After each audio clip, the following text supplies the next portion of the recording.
아들에게 쪽팔리기 싫어 역사를 공부하는 장영철입니다. 오늘은 천자문이 있네요. 하늘천 따지. 어떻게 좀 사부 분위기가 납니까? 그런데 사부는 사부인데 오늘은 이 사부가 아니고요. 한국을 빛낸 100명의 위인들로 이야기하는 한국사 이야기. 오늘 말씀드릴 사람은 바로 이사부입니다. 이때 이사부가 뭐 장사부, 정사부의 그 이사부는 아니고 이사부 자체가 이름인데요. 노래 가사에도 나오듯이 신라 장군 이사부입니다. 신라의 장군이신 거죠. 이사부. 이름은 어디선가 들어봤는데 어디서 들어봤는지 아리까리한데 근데 되게 귀에는 익은 이름. 아마 그 노래 때문이 아닐까라는 생각이 들거든요.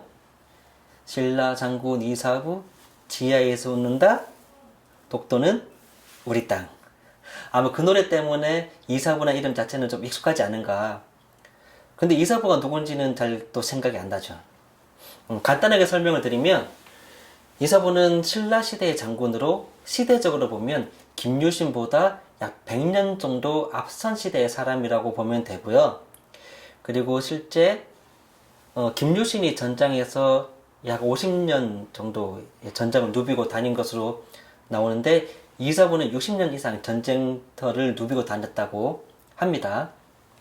그리고 이사부가 전쟁터를 누비고 다니면서 뭐 여러 가지의 일들도 있었지만 가장 대표적인 두 가지가 첫 번째는 지금의 울릉도이죠. 우상국을 정복을 했습니다. 그 당시도 약간 일화가 있는데 사실 우리 한반도에서 울릉도까지 100km 그렇게 가까운 거리는 아니잖아요. 그리고 요즘 쾌속선을 타고 가도 이제 몇 시간이 걸리는데 그 당시 그때가 이제 벌써 1500, 1600년 전이잖아요. 그때 배를 타고 가는 거는 상당히 이제 좀 큰 힘든 일이었을 텐데 어떻게 할까라고 이제 작전을 짠 게 지금 사자 있잖아요. 우리나라에는 사실 호랑이는 있지만 사자는 없었는데 사자에 대해서 좀 많은 이제 환상과 두려움이 있었나 봐요. 그래서 그 사자 모양의 뭔가 이제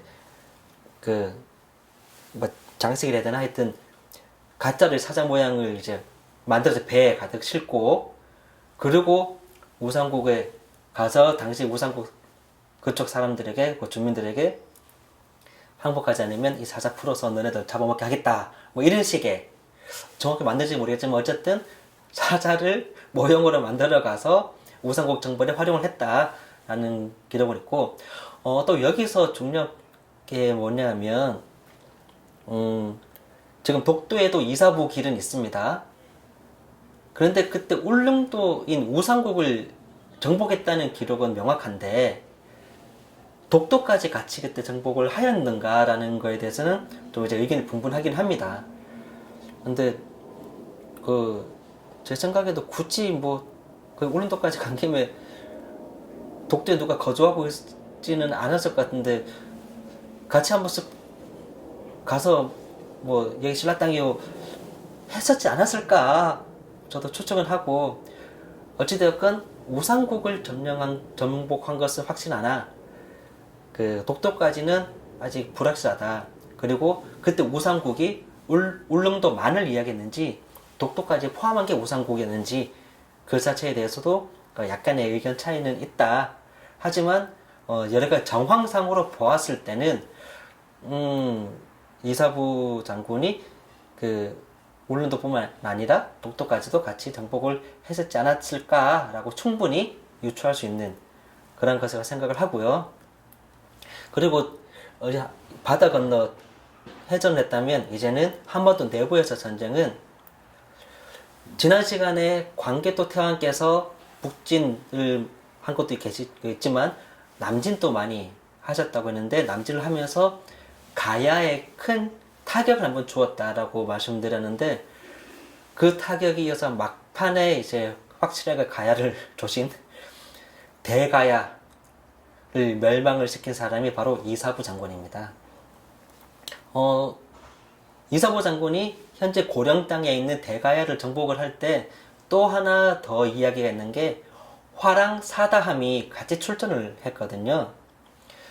화랑이란 제도가 진흥왕 재임 기간에 만들어 국가 제도로 안착이 되었다라고 이야기되고 있는데 정확히 몇 년도인지는 알 수가 없으나 화랑 제도의 연도에 초축하기 가장 좋은 사례 중에 하나가 바로 이사부 장군이 대가이를 정복할 때 사다함이 출전한 그때가 562년이라는 것이죠.